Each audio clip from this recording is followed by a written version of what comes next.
For example, this is the receiver and this is the transmitter, and now this is the new one. We need to edit an empty card with this serial number. You can see the serial number.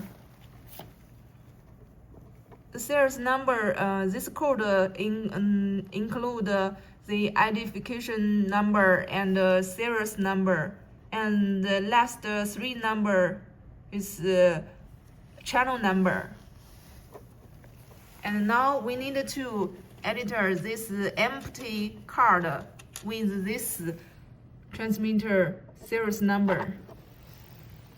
You can use this code editor to modify it. Let's start it. And now here you can open the editor.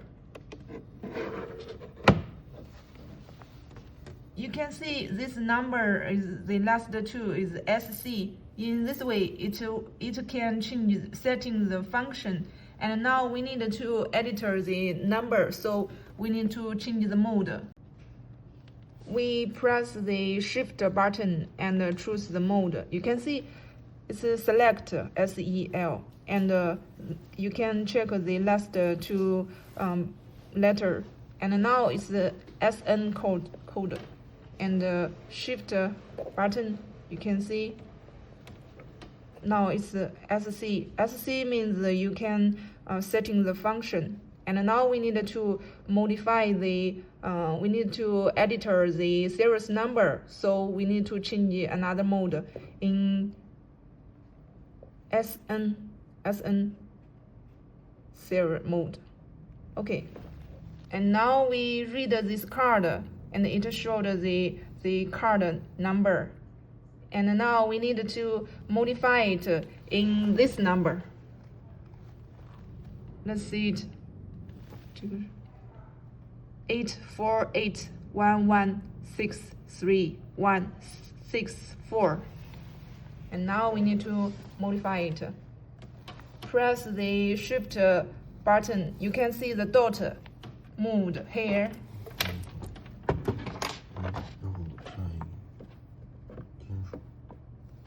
You can see this button is add the number, and now it's as this one 84, so we change to 84. If this is 3, we need to add. If it is 5, we need to reduce. And now it's the same.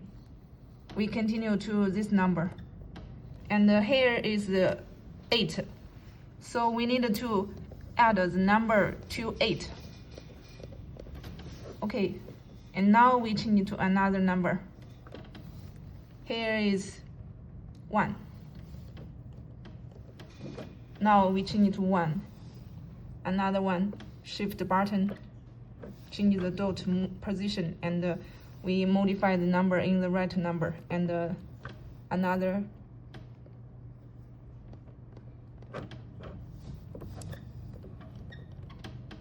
Oh, okay, let's see it. Now it's the same. 8481163. And this is the serial number.